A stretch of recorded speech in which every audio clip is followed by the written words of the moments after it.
Salve, questa è la recensione dell'LG Q6, vedete? Posso sbloccarlo così, trascinando, oppure ci sono altri per bloccarlo, c'è il pulsante di accensione, oppure posso fare con il doppio tocco e si risveglia il telefono. Abbiamo sopra il menu a tendina, vedete? Ci sono le notifiche, la luminosità, i vari widget che possono andare inseriti, risparmio energetico e così via. Poi vedete, posso modificare, vedete? Ci sono qui quelle che posso aggiungere o andare a togliere. Poi c'è, se vado a scorrere verso il basso mi entra in Google, nella ricerca di Google. Poi vedete qui c'è il pulsante telefono, si va nella rubrica, nei contatti, così via, nelle ultime chiamate, i messaggi, la fotocamera, questa è la galleria e Chrome. Non c'è il menu principale, cioè nel senso che io ho OnePlus con Android 8 e quando scorro verso l'alto mi va nella lista delle varie applicazioni. Qui invece le applicazioni sono tutte quante in questa schermata, vedete, scorro e le vado a trovare così. Non c'è neanche la funzione Bixby come c'è sull'S8 oppure Flipboard, non si può inserire andando a mettere, vedete? Così si vanno a inserire i vari widget, oppure si può andare a cambiare il tema, oppure si può andare a impostare la schermata home e andare anche all'effetto scorrimento dello schermo. Abbiamo visto che si può avere pagina, brezza, panorama o carosello, l'aspetto delle icone che si può scegliere originale oppure un quadrato arrotondato, l'ordinamento delle app, la griglia con cui vado a inserire le app. Ciclo continuo significa che quando vado a scorrere alla fine mi ritorna nuovamente sulla pagina iniziale. E poi c'è la ricerca che ho visto, che ho fatto vedere in precedenza, e qui c'è il cestino delle applicazioni. Cioè, una volta che io vado a cancellare le applicazioni, queste vanno nel cestino e vedete vengono eliminate dopo 24 ore.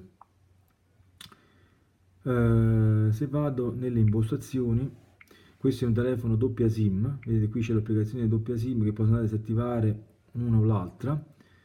Posso andare a scegliere anche il colore del tema delle due schede, la modalità risparmio, cioè la chiamata viene effettuata tramite una SIM, posso scegliere una SIM predefinita, così come per i dati mobili e il roaming dati. Poi abbiamo wifi, bluetooth, qui si va a disattivare la modalità ai dati mobili, l'impostazione chiamate, qui c'è blocco, rifiuta, poi c'è scheda SIM 1, vedete qui posso fare tutte le varie deviazioni, scheda SIM 2, questa cosa non è presente. Poi qui rispondi e termina chiamate, posso, vedete, andare a rispondere alle chiamate con il tasto di accensione, oppure anche addirittura la risposta automatica. Poi c'è l'impostazione avanzata, vedete c'è il pop-up di chiamata, quando per esempio sto utilizzando un'altra applicazione mi esce il pop-up sopra e posso andare a rispondere, la vibrazione quando la chiamata è in uscita ottiene risposta, la vibrazione quando termina la chiamata. Qui c'è anche l'opzione di salvare i numeri sconosciuti direttamente nei contatti dopo una chiamata, e poi il movimento.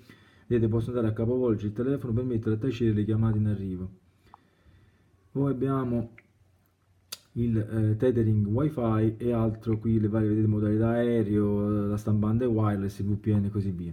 Sono le notifiche, se vai a scegliere, vedete le suonerie e il volume, così come il profilo, cioè vedete, vibrazione sinistro suono per le varie schede, due schede. La suoneria del contatto, si sceglie la suoneria personalizzata in base al contatto che ti chiama, la vibrazione insieme alla suoneria, la modalità non disturbare, il blocco schermo, cioè scegliere se sul blocco schermo andare a mostrare o no tutte le notifiche. Poi le applicazioni, qui si vanno a impostare le notifiche per le singole applicazioni, e all'altro si vanno a vedere scegliere i suoni di notifica SIM 1, SIM 2, gli effetti sonori quando vado a cliccare sulla tastiera, quando vado, vedete, a bloccare lo schermo e così via. Poi abbiamo il display. Qui abbiamo lo sfondo che abbiamo già visto in precedenza, il blocco schermo, anche quello abbiamo già visto nel menu principale, il tema, questi che possono essere scaricati dal Play Store, pulsante a sfioramento, vedete c'è la combinazione di tasti, questi tre tasti, posso andare a inserire questi altri tre, andando a trascinare all'interno, questo è il pulsante notifica che mi facilita la tendina, capture che è il memo che prende e mi consente di scrivere sul telefono usando il dito, e la SIM, questo è per cambiare dalla SIM 1 alla SIM 2, in maniera molto semplice. Poi si può scegliere anche il colore della barra, qui sotto in questo caso vedete è nero, oppure posso scegliere bianco. Poi qui si va a scegliere il tipo di carattere, le dimensioni del carattere, vedete che fino ad arrivare a molto grande, il testo in grassetto. Poi si possono andare a ridimensionare le app,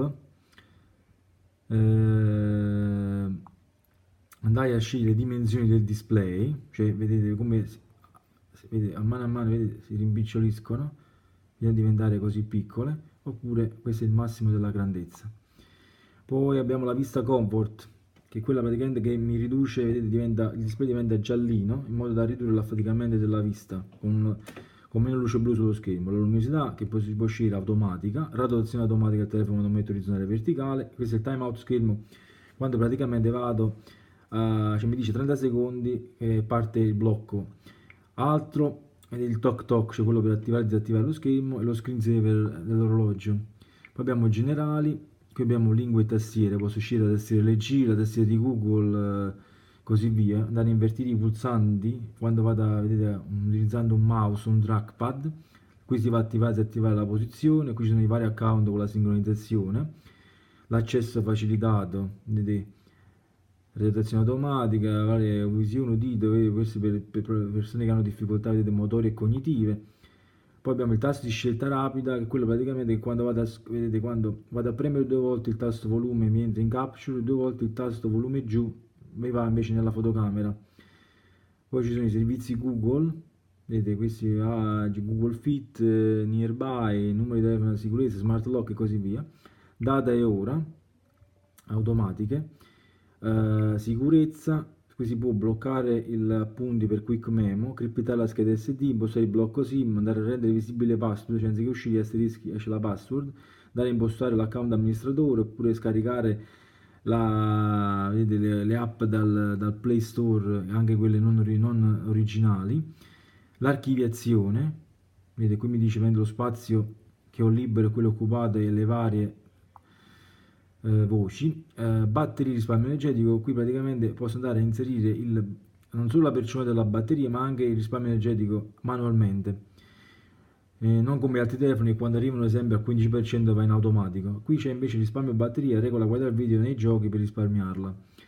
Poi abbiamo la memoria, quindi c'è quando è la memoria RAM occupata. Smart Doctor, che è un'applicazione che mi va a ottimizzare il telefono liberandomi la RAM. Qui ci sono le applicazioni del telefono e posso andare a disattivare gli aggiornamenti oppure cancellarle. Backup e ripristino, vado a fare il backup sull'account di Google oppure su altri account come l'account LG. Info sul telefono, qui mi dice praticamente il numero di telefono, l'email, la scheda SIM 1, poi c'è il sottomenu scheda SIM 2, poi c'è il comune, vedete mi dice il nome del telefono per controllare gli aggiornamenti, le informazioni del software, che in questo caso è la versione 7.1 di Android con le patch di settembre 2017. Qui vedete c'è il registro di attività, qui praticamente RG monitora il vostro utilizzo del telefono per andare, vedete, a migliorare la qualità e le prestazioni del dispositivo.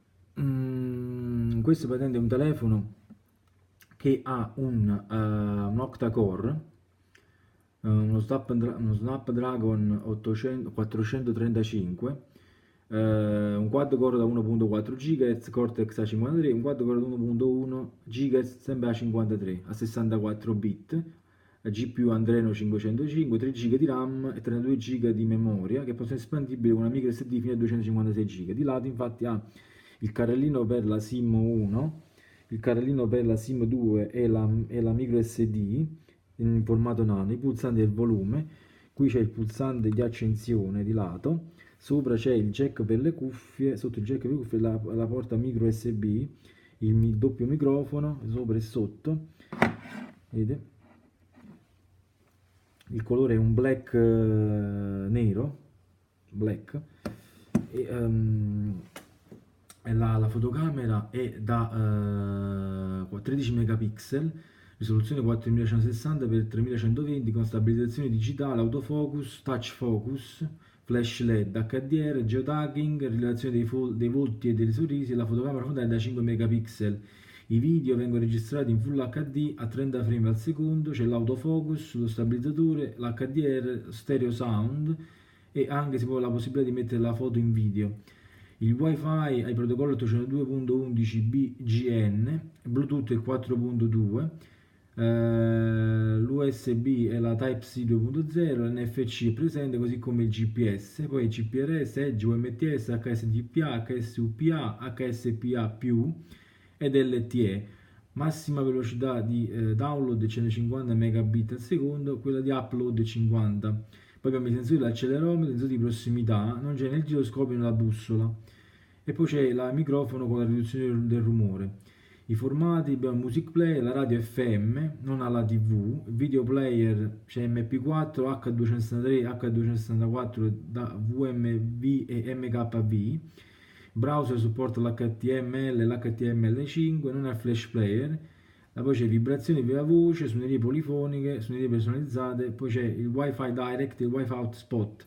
La batteria è a litio da 3000 mAh, il display un 5.5 pollici, una risoluzione 1080x2160 pixel con densità di 409 ppi, tipo IPS LCD, touchscreen KHD o multitouch 16 milioni di colori, quadriband, dual SIM, ovviamente abbiamo scelto la SIM e la doppia nano SIM. Diciamo che è un telefono molto bello, costa intorno ai 200 euro. Per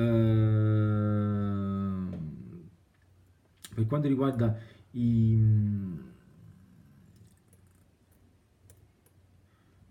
pregi e i difetti, sono, vabbè, il display è molto luminoso, la batteria dura con uso intenso una giornata piena, cioè arriva a fine giornata comunque rimane sempre un po' di carica, anche se comunque bisogna metterlo alla ricarica. Gli aggiornamenti sul telefono arrivano praticamente come se fosse un top di gamma, veloce, fluido.